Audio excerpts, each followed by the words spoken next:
Good afternoon. This is John Uberry with the North Carolina Small Business and Technology Development Center. Welcome to our client information session for the Technology Commercialization Consulting Program that we will be offering this coming summer 2015. A couple of housekeeping issues. You'll note that on the right side of your screen there is a toolbar. One of the fields in that toolbar is called questions, and you can use that toolbar to submit questions as they come up. As you'll note, all of the attendees this afternoon are muted, so the best way to communicate is through that question toolbar. And you'll probably want to wait until the very end of the webinar so that all of the information is covered before you ask any questions. So then we'll cover that Q&A at the very end. The session this afternoon should take no more than about 30 minutes. So first question is, why does the SBTDC oversee this summer consulting program?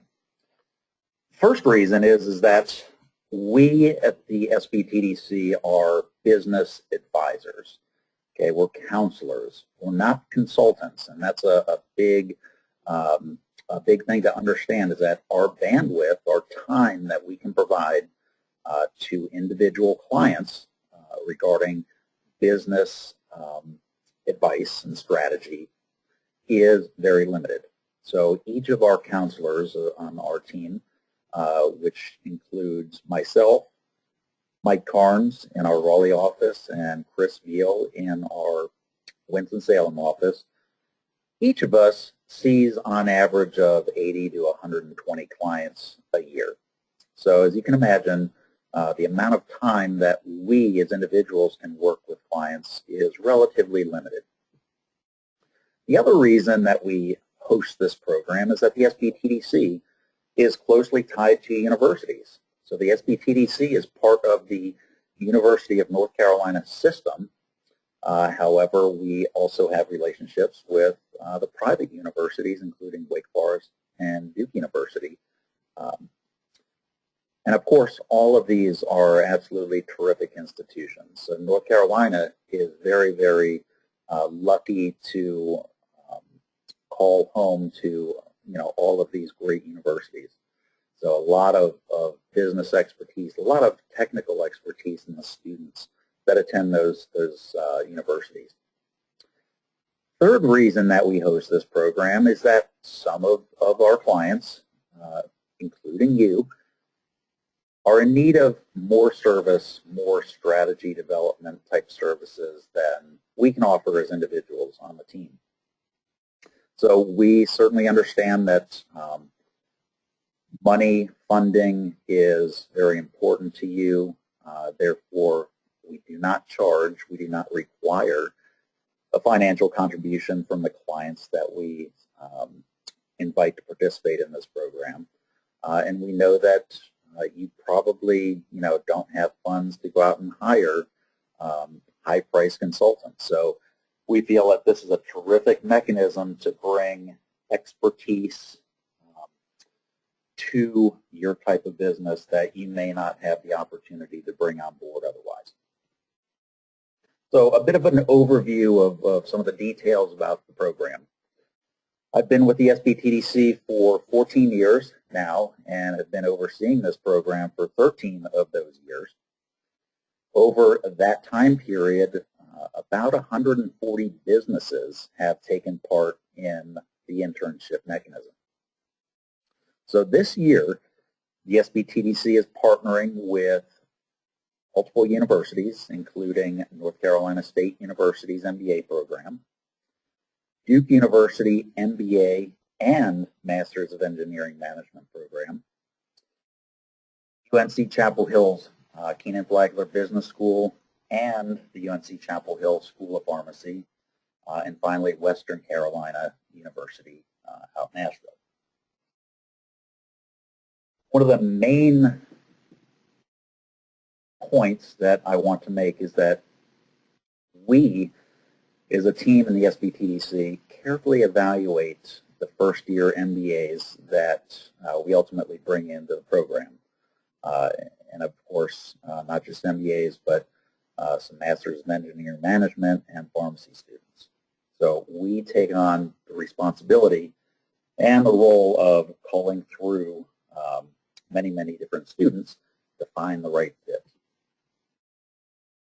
So once chosen, once we go through the entire interview process with all of the students that apply to the program, the students become employees, actual employees of the SBTDC for the 10-week summer internship program. The program runs over a 10-week period, generally starting in mid-May, running through mid to late July. They provide 200 hours of service to 2 different clients. So the interns are linked with 2 independent clients and split their time over the 10-week period with those 2 clients. Now, we consider the interns as consultants, and as a consultant, they can provide boots-on-the-ground assistance for business-related projects that you have. These are not technical interns, they're not science interns.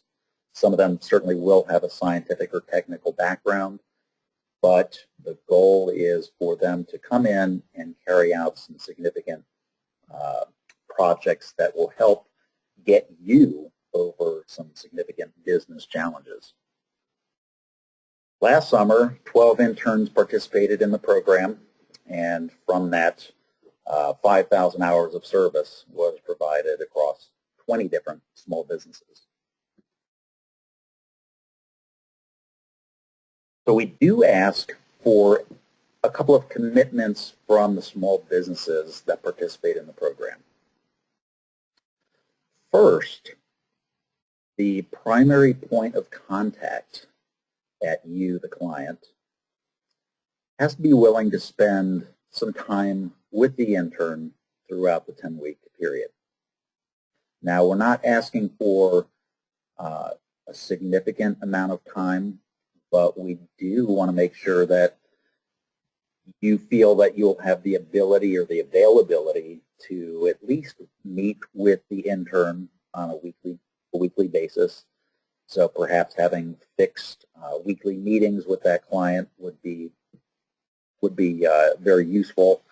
And we want to make sure that you are comfortable keeping the SBTDC informed of progress that's being made. So we want to keep all of the communication lines open between the business, which is you guys, the SBTDC, which is me and my team, and of course the intern that's teaming with you. So open lines of communication really result in successful projects.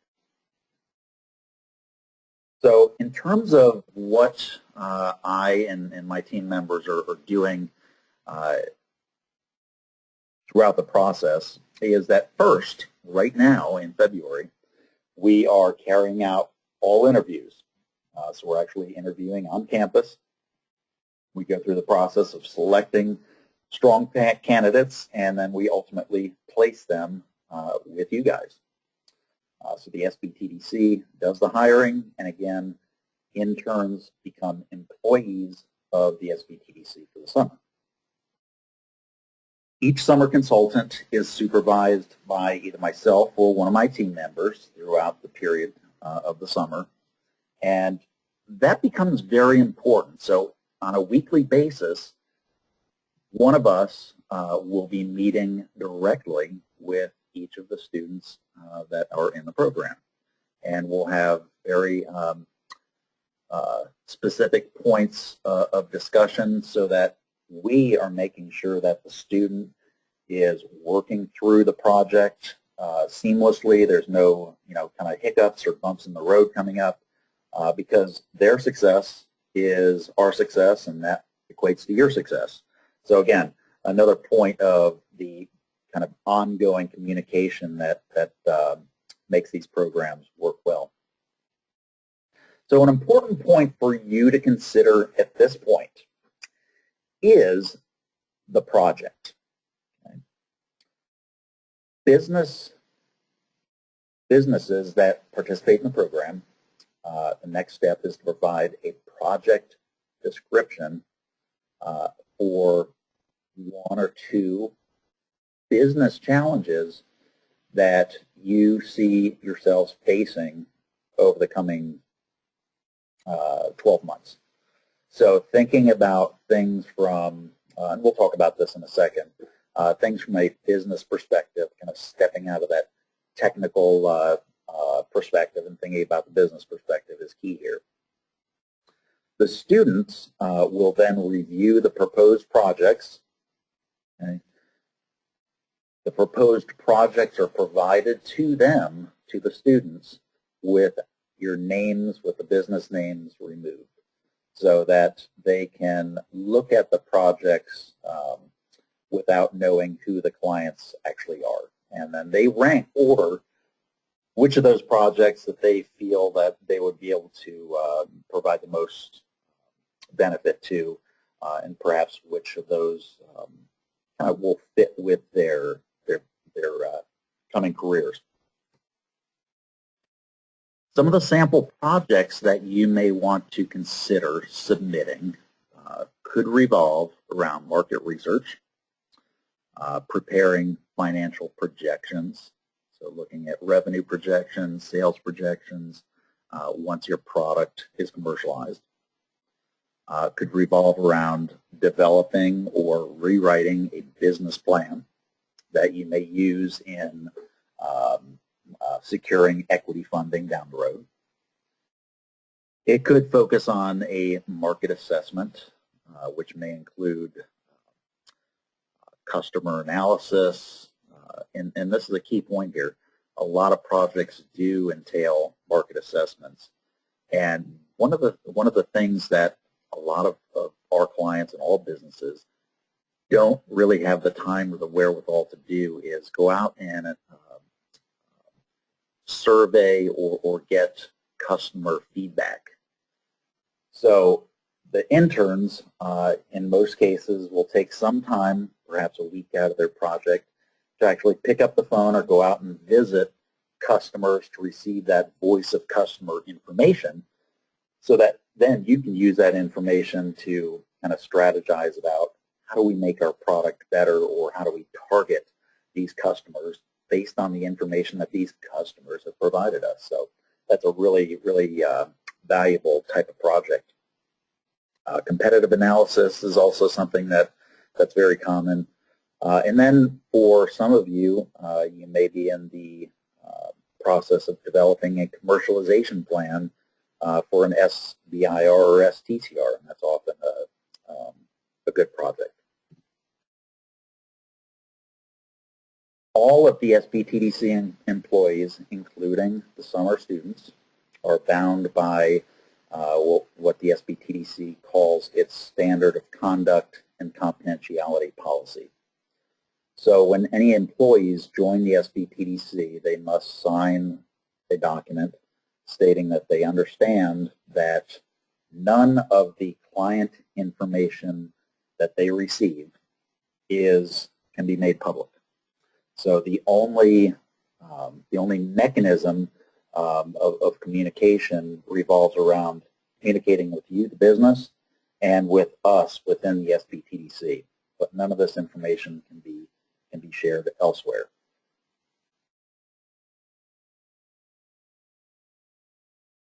Funding for the program is a mixture or a match of funding between the SBTDC and the universities that we partner with.